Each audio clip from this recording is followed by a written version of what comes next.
तो इस वीडियो में मैं आपको क्लियरली बताने वाला हूं how to study auditing and ethics, paper number 5 of your CA intermediate. ठीक है, यहां पर आप जो पढ़ने वाले हो कैसे, अभी जो मैं ये वीडियो रिकॉर्ड कर रहा हूं और आप जब इसे देखोगे तो वहां से आपके पास 50 डेज बचे हुए हैं। सबसे पहले ये पेपर में याद रखना, लर्निंग जरूरी नहीं है, अंडरस्टैंडिंग बहुत जरूरी है। एंड रिपीटेशन अंडरस्टैंडिंग का मतलब कंसिस्टेंटली चीजों को पढ़ना पड़ेगा, कनेक्ट में रखना पड़ेगा। ये वो सब्जेक्ट नहीं है कॉस्टिंग की तरह, अकाउंट्स की तरह, एफएम की तरह, एसएम की तरह कि आपने अभी पढ़ा और भूल गए, फिर 10 दिन बाद उठाएंगे तो आप बिल्कुल ब्लैंक हो जाओगे। तो you have to be in touch with him, you need to flirt with this subject. Correct answer is yes.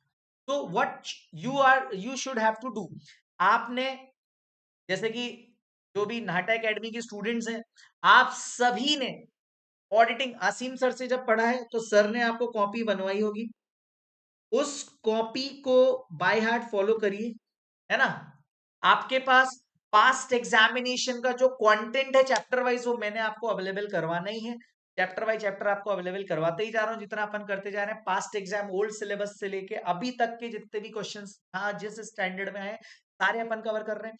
तो वहां से वो पीडीएफ भी अपने को रेफर करनी है। ठीक है सर, आईसीएआई का और क्या देखना है अपने को, आईसीएआई का स्टडी मटेरियल का जो क्वेश्चन वाला पार्ट है वो जरूर देखना है।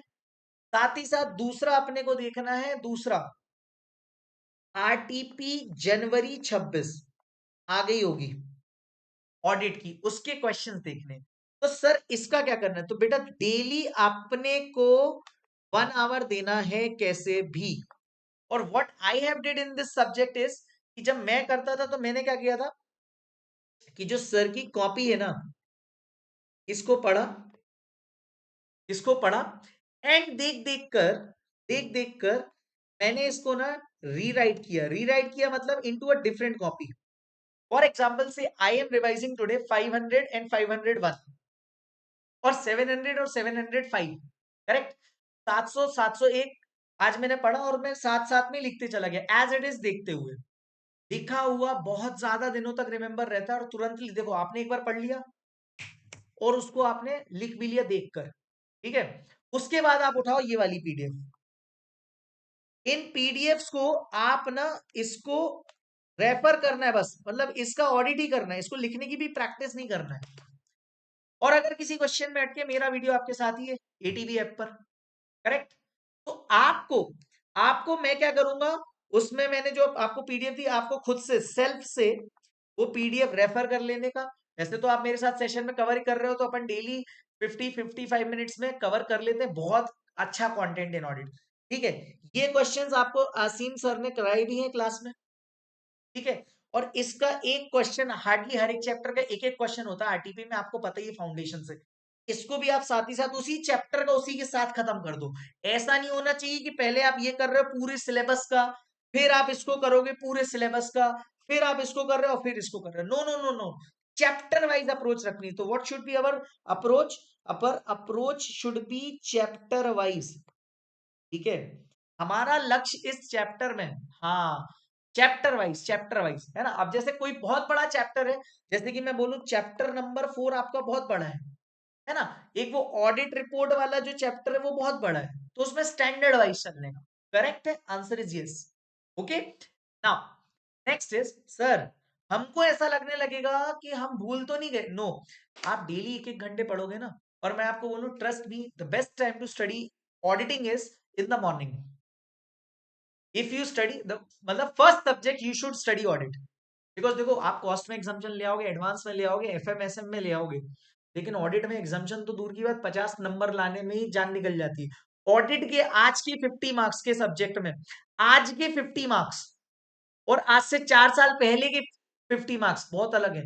आज का पेपर पूरा केस स्टडी बेस्ड आता है, एक भी क्वेश्चन रिपीट नहीं होता है। मैं आपको बता दूं 10 साल पुराने चार्टर्ड अकाउंटेंट्स जो बोलते हैं ना कि ऑडिट तो थ्योरी है उसमें क्या ही होता है, नहीं भाई साहब। 2 पेज का क्वेश्चन आता, 2 से 3 पेज का क्वेश्चन पेपर आता था, 2 से 3 पेजेस का क्वेश्चन पेपर आता था पहले। आज की एज में ना 10-10 12-12 पेज का क्वेश्चन पेपर आता है ऑडिट का। तो don't take it lightly. At the end of the day जब आप चार्टर्ड अकाउंटेंट बनते हो ना, तो ये आपका ब्रेड एंड बटर है, तो इस सब्जेक्ट को हल्के में मत लेना। और जो लोग आके बोल जाते हैं ना कि नहीं हमें तो तब भी नहीं समझ में आया था, अब भी नहीं समझ में, ऐसा कुछ भी नहीं है। समझ में आई बात? नाउ ये जितनी भी बातें मैंने आपको बोला है दोस्तों, आई होप इतना क्लियर है। ये आपका 70 मार्क्स तक के लिए एप्लीकेबल रहेगा, मतलब जितने चैप्टर्स में स्टैंडर्ड्स ऑन ऑडिटिंग है। मतलब सर ये आपने किसके लिए बोला है? ये मैंने दोस्तों आपको बोला है chapter number 1, chapter number 2, chapter number 6, chapter number 4, chapter number 8, 8 ही है ना audit report, correct? Chapter number 11 और if I am not wrong chapter number 3 भी, रिस्क असेसमेंट। याद आ रहा है आपको? करेक्ट। बाकी के जो अदर ऑडिट्स हैं, अदर ऑडिट्स, इसमें आपको स्ट्रेटेजी क्या रखनी चाहिए, which is in my chapter 7। हाँ चैप्टर 7 रह गया, completion and review, correct, thank you so much. Right, chapter 7 completion and review वाला, यस, उसमें भी स्टैंडर्ड्स ऑन ऑडिटिंग। इसके अलावा आपके जितने भी चैप्टर्स हैं, कुछ जो भी है वो नॉन ऐसे वाले हैं। नॉन ऐसे वाले चैप्टर्स का अगर आप नंबर ऑफ पेजेस देखोगे ना आईसीआई में, नंबर ऑफ पेजेस, क्योंकि दुनिया को ऐसा लगता है कि भैया इतने सारे पेजेस हैं तो बहुत ज्यादा वेटेज होगा, 20 से 22 नंबर का वेटेज है जितने पेजेस इनमें हैं। और इसका रिवीजन करना आसान है क्योंकि यही हार्ट ऑफ द पेपर होने वाला है। कितने मार्क्स का? मिनिमम 70 का। तो इसकी तो राइटिंग प्रैक्टिस अपन ने कर ही ली। But the point is my dear friends, इसको कैसे रिटेन करना है, तो इसमें यहाँ पे कीवर्ड्स यूज करने हैं। मैं आपको बोलूं, आपको ना सर ने एक बुकलेट दी होगी, बुकलेट, एक वो पतली सी बुकलेट दी होगी सर ने, पतली वाली, है ना, ऑडिट के नाम पे। वो वाली बुकलेट से आप ये सारे चैप्टर्स पढ़ने, नॉन ऐसे वाले, ठीक है? इसका वेटेज कितना है बेटा? 20 से 25। आपका 114 नंबर का पेपर आता है मैक्सिमम, ये पेपर इसमें से आएगा 30 मार्क्स का, ठीक है? आपको पढ़ना कैसे? वो जो बुकलेट है वो प्लस कॉपी, जो कॉपी में सर ने उसके चार्ट्स वार्ट्स बनवाए, कॉपी में ना सर ने इसके क्या बनवाए होंगे आपको? चार्ट्स, या आपने जिस भी टीचर से पढ़ा होगा, नो वंडर सारे टीचर अच्छा पढ़ाते हैं, मेरा किसी टीचर के अगेंस्ट नहीं है, बट द पॉइंट इज कि बुकलेट, कॉपी और चार्ट कहां पे? नॉन ऐसे चैप्टर्स पे, नॉन ऐसे अदर ऑडिट्स, मतलब जहां पे स्टैंडर्ड्स नहीं है। जैसे कि आपका वो एक चैप्टर है audit of different types of entities, ठीक है? मेजरली एक तो ये चैप्टर, दूसरा है आपका audit of items of financial statements, correct? और एक तीसरा आ जाता है बैंक ऑडिट। बैंक ऑडिट में तो आपको सर ने जो बोला वो वैसे ही कर लो। Audit of different types of entities में बहुत सारी चीजें, एक तो आपका एलएलपी वगैरह का ऑडिट आ जाता है, एक आपका आ जाता है उसका गवर्नमेंट ऑडिट आ जाता है। गवर्नमेंट ऑडिट कॉपी से पढ़ना, एलएलपी ऑडिट आपको कॉपी से पढ़ना है। ये टॉपिक्स हैं कि नहीं? Yes, no, please confirm, yes, now, हाँ बिल्कुल करेक्ट। नाउ ध्यान से, इसके अलावा हॉस्पिटल का ऑडिट, सिनेमा हॉल का ऑडिट, क्लब का ऑडिट, है ना? तो इस चैप्टर में अगर आप देखोगे ना तो सेगमेंट वाइज है। इसमें भी अगर मैं बात करूं ना, इसके दो पार्ट्स, एक है आपका जैसे गवर्नमेंट ऑडिट, है ना, एक है एलएलपी ऑडिट, एक है आपका कोऑपरेटिव सोसाइटी ऑडिट, एक है एलएलपी ऑडिट, यस नो, ये आप, सॉरी एलएलपी ऑलरेडी ले लिया मैंने। एक है आपका अदर ऑडिट्स, अदर ऑडिट्स में जैसे कि आपका हॉस्पिटल हुआ, सिनेमा घर हुआ, क्लब हुआ, है ना, होटल हुआ, है ना, इनको आपको कहां से पढ़ना है बेटा? इस बुकलेट से, ठीक है? हाँ, क्या बोल रहा हूं मैं, इनको आपको कहां से पढ़ना है बेटा? बुकलेट से।